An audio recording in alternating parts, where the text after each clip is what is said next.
Welcome back to the channel, guys, and in this video I'm going to explain all about the Las Vegas resort fees.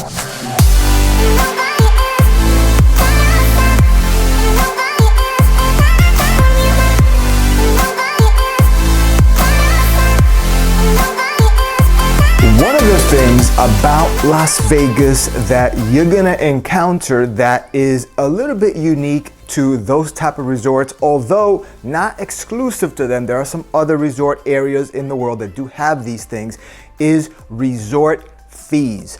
Now, these resort fees are intended to be charged by the hotel to offset some of the fixed costs that they have, some of the overhead that is a liability for them in terms of a cost, such as the health clubs, the gyms, the maintenance of the common areas, and also the pools and other facilities that are typically enjoyed by people that go to these resorts and are not just hotels where you just sleep in. They're actually almost destinations unto themselves, if you will. So these resort fees are an extra cost that is included in the charge of the room to the consumer. So you and I as consumers pay these costs. The problem that I have with these resort fees is that these resort fees are sometimes not properly disclosed to consumers. And what do I mean by that? Well, for example, if you've ever seen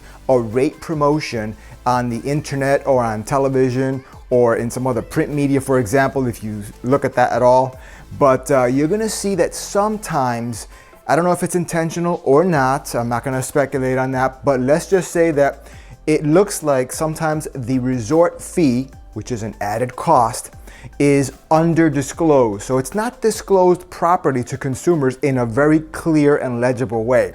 Sometimes it's in extremely small print that is almost impossible for most people to see at first glance. And people get excited and they get motivated to book a trip to Las Vegas, staying at a particular resort, only to realize that their cost for their hotel is actually significantly higher because of the additional charge of the resort fee. Recently, I did stay at the Bellagio, and I do think that that's one of the nicer resorts, at least in my opinion. I'm kind of into the Bellagio right now, but for one of the days of my trip, I decided to go to Caesars and book a room there. So I did that for one night. And when I arrived in the late afternoon, I decided to book, and I noticed that even though I know their resort fees, I did notice that my resort fee was actually higher than the actual room rate. I think I paid about, I think it was around 30 something dollars for the room, or maybe even $29 if I remember.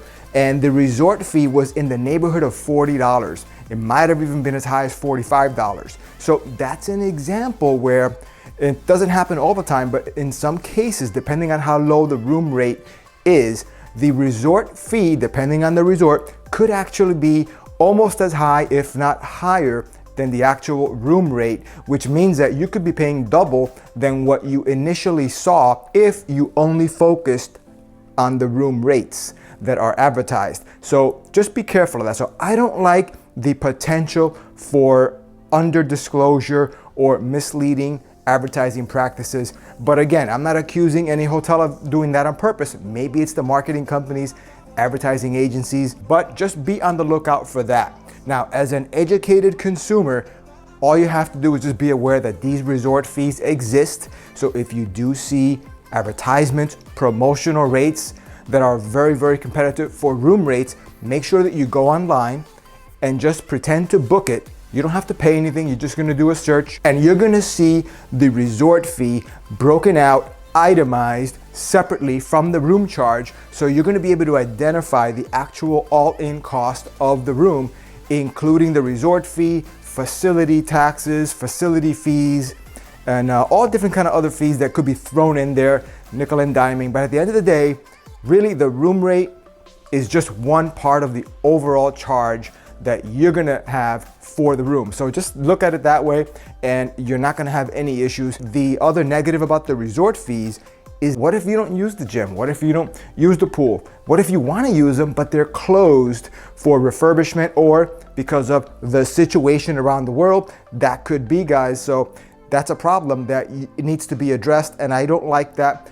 But overall, guys, if I'm going to say something positive about this, which genuinely speaking, I do understand why they charge these fees. These places, these resorts, they are a business. They employ people, and I wish they would just charge one fee and make it very clear, or just redo the way the procedures around how they disclose these fees so that they're more obvious, and maybe have a way to, if they're gonna say it's for amenities, they should reduce those fees, in my opinion.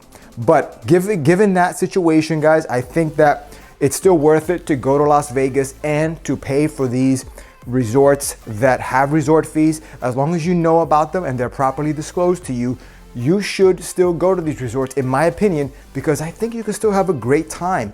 They do offer a lot of bang for the buck in terms of entertainment, in terms of good things to do there, good fun activities, a variety of different things that you're not gonna find in a lot of other vacation destinations. So Las Vegas does have a unique offering of a lot of fun stuff within a relatively compact area that you can easily travel to and from and explore, even just walking. If you're talking about the Strip, when I stayed in Caesars, I stayed in the middle of the Strip. Caesars Palace is located in the prime area of the Strip, close to everything on the north side and the southern side of the Strip. So that's a great location if you want to travel about and explore and visit the other neighboring resorts without having to walk the entire Strip one way or the other. You're kind of right in the middle. Now, I don't mind walking, but that is convenient from a time standpoint, where I could walk to Resorts World or walk to Mandalay Bay and really just not spend as much time going from the actual resort Caesars to those places, as opposed to if I stayed at the other extreme end of a resort and constantly had to walk all the way to Resorts World. That would have been a hike, and that's about 45 to 50 minutes walking at a good pace, depending on the crowds and the traffic lights. But you can have a great time in Vegas, guys. I think it's worth it to pay the resort fees as long as they're disclosed. Another thing that I might suggest to you, there's no guarantees, is if you are there and you feel that you're not gonna use the pool, you're not gonna use the gym, or they're just not working and the resort fees are there, or you're not gonna use the Wi-Fi, or the Wi-Fi is not fast enough and you feel like you're not getting your money's worth, maybe go to the front desk, call them and ask them to see what they can do, if they could either waive the resort fee. Maybe they won't do it, maybe they will, but at the very least, ask them if they can reduce it, or if they're not gonna do that, see if they can give you a voucher for maybe like a food credit or something like that that you can use on their property. So I think this is a good solution. I think that so that you are paying money, so I would do that, ask for a voucher, a food voucher, so I'm paying money to support the business, the resort that I'm staying at, but at the same time, I feel like I am getting something in return because I'm paying for a food voucher, maybe for breakfast, lunch, or a buffet credit or something like that, rather than just paying the resort fee and feeling like I'm not getting my money's worth on that. So give it a shot. Try to see if they can eliminate it, maybe reduce it. And if that fails, see if they can give you some type of credit so that you are gonna spend money, but you're gonna do it in a way that you're gonna get something back that's of value to you. So yeah, I think Vegas is awesome, guys. It's not unique in that aspect of the resort fees. There are some places in Orlando, some resorts, for example, in Orlando, Florida, that do charge a similar type of resort fee. So just be on the lookout for that. And again, the only thing you have to worry about from a standpoint of paying those fees and not knowing, you're not gonna run into that issue if you book online and you check the actual resort fee online, which is gonna be clearly disclosed for the most part when you do it online. And you don't have to pay. This is before you hit the buy button. You're just specking out a room, pick your dates, and you're gonna see the resort fee and the room rate.